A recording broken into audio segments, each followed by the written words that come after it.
It's Update Tuesday. I can't even try to play this off. What's going on with y'all, big dog? And it is an amazing Tuesday. I hope your Tuesday is going amazing. And if it isn't, don't let what happened in the earlier day or Monday ruin your Tuesday. Speaking of such, I bet you're wondering, why exactly are we having an Update Tuesday? Well, I thought the Forbidden List was actually going to come on Monday, so I ain't do no videos for this week. Now, I know what you're thinking. That was big, oh no, what are you doing, baby? But in my head, I was genius, magnifico. I was at the top of the mountain. I knew exactly what I was talking about. The Forbidden List didn't come out on Monday. So here we are talking about Update Monday on a Tuesday, and boy, I haven't felt dumber. Speaking of such, it's been 1, 2, 3, 4, 5, 6 months and 1 day of kicking rheumatoid arthritis' ass. I just got my second COVID shot so I can attend YCS Pasadena, and I've been down in the dumps for like 2 days. It was like the worst thing ever. I even still feel, whoa! I even still feel it a little bit. But not even COVID-19 gonna stop me from talking about these meta decks for 2022 post our first Forbidden List. Without further ado, let's jump on in.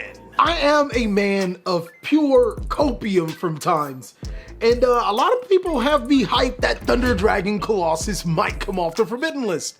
Why? Well, there are some leaked scans of some reprints in Thunder Dragon Colossus inside of the Grand Creator set. I don't believe it, but I definitely believe hopium and copium. Man, there needs to be a stopium for this dopium right here. With Thunder Dragon Colossus coming off the Forbidden List, Thunder Dragons would be extremely dangerous. Being able to tribute a Thunder monster off your field to be able to special summon Thunder Dragon Colossus to your side of the field for free would prevent your opponent from searching cards from their decks to their hand. I know of another card like Drolling Logbird that's really powerful in today's Yu-Gi-Oh!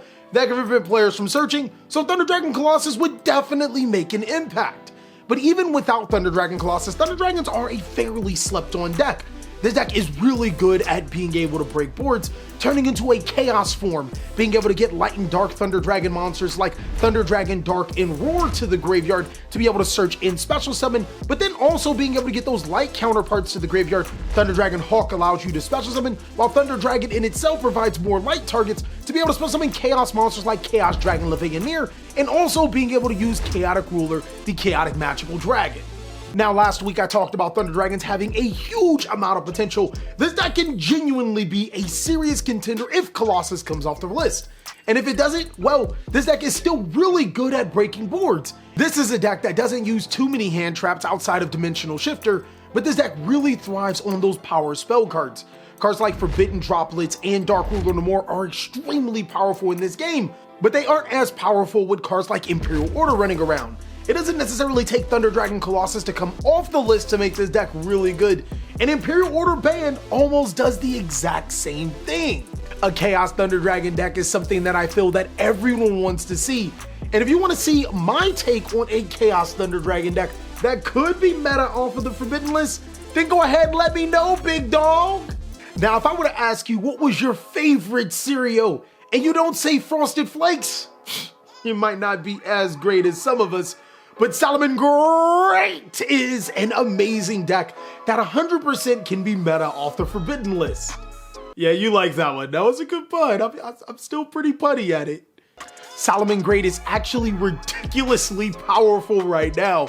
I couldn't believe my eyes when I felt that the deck that made its debut in 2019 was power crept and then came back all because of Destiny Hero Destroyer Phoenix Enforcer. Now, to be fair, Destiny Hero Destroyer Phoenix Enforcer does a lot for a ton of decks. I mean, being able to special summon a free monster and draw 2 cards is amazing.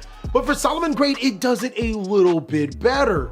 Remember SALAMANGREAT's Sunlight Wolf? When a monster is summoned under the Sunlight Wolf's arrow, you're allowed to add a fire monster from your graveyard to your hand. Your opponent is hopefully by now really wise enough not to summon monsters under Sunlight Wolf, but DPE is a monster that can destroy itself and come back. He attack, he destroy, he come back.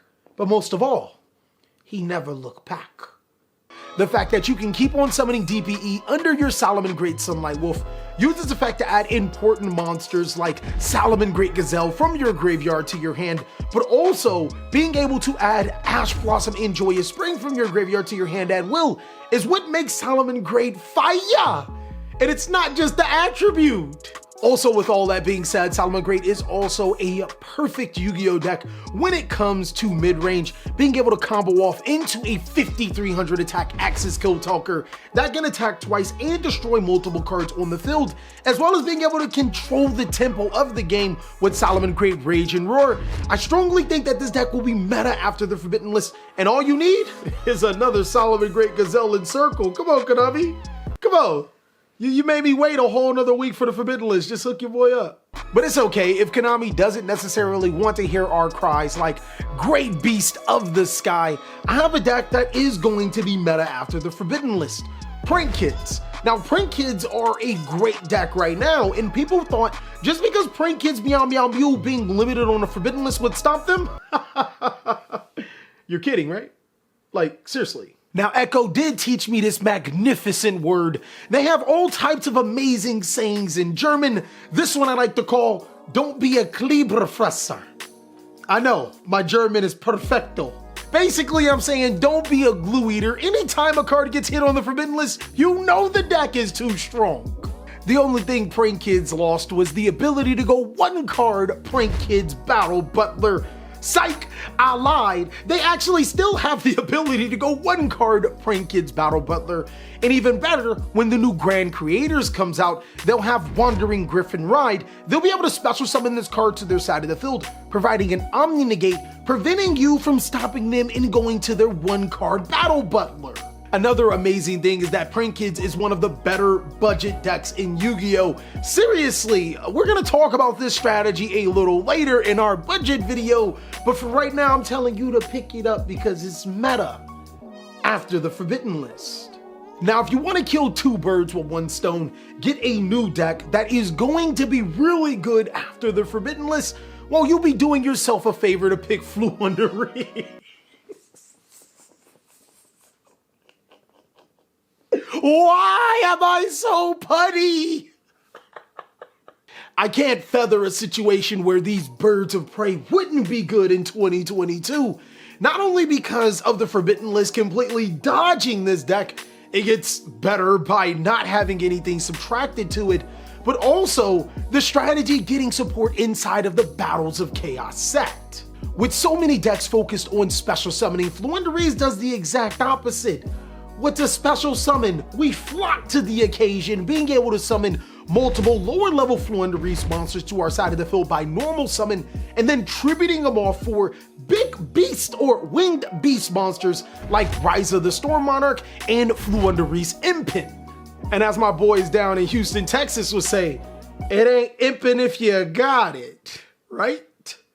These birds are the king of tribute summoning, the new monarchs, the new true Draco, and I swear if you talk about how the owl isn't good, I will find you, okay? We're trying. I like owls. My second favorite bird. Fluenderies get a new spell card with Journey in Preparation, which allows you to help dodge hand traps and search the cards that you need. This is a strategy that not only gets better with Battles of Chaos, but you can bet your ass that Konami is going to keep on making support for this strategy in the 2022 year. And lastly, I would be a complete lie if I told you that this deck literally does not just flat out get better with the banning of Imperial Order. Sky Striker gets immensely better because, I mean, for the longest, Imperial Order has just been an FTK. It almost feels like no matter how good you are as a Sky Striker player, no matter what busted board you have face up, a well-timed Imperial Order literally is an FTK. This is a strategy that just gets better if and when Imperial Order does get banned because it's a genuinely problematic card.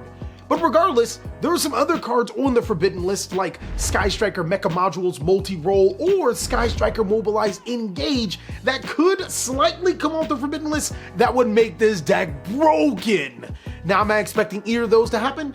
Hell no. But what I am expecting is for Sky Striker to continue being a really powerful deck. Sky Strikers are incredibly ridiculous right now for a few reasons. There is Mecha Widow Anchor, which allows you to snatch your opponent's monster and negate their effects, kind of like a Forbidden Chalice and a Mind Control. And then there's Shark Cannon, which allows you to banish a card in your opponent's graveyard or special summon it to your side of the field, which essentially is a DD Crow or a Monster Reborn. It's kind of crazy how the Sky Striker strategy has 3 copies of each of those, as well as a way to search it, and then a way to recur it back into your hand or set it to your side of the field.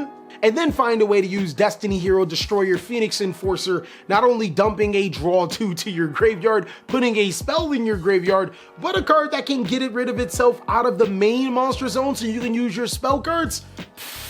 Strikers will be fine for 2022. Probably the best out of all these decks that I've talked about. And that is all that I have for strategies that can be meta after the Forbidden List. I feel that if the Forbidden List fall in these particular strategies' favor, maybe unbanning certain cards or maybe banning certain cards like cough cough Imperial Order, then these strategies have the potential to be, yes, that powerful inside of the Yu-Gi-Oh card game. But until then, it looks like we're just gonna have to wait on the Forbidden List. If you want to see more Forbidden List content, go ahead and check out these videos or let me know if there's something you want to see, as I'll catch you on the next one.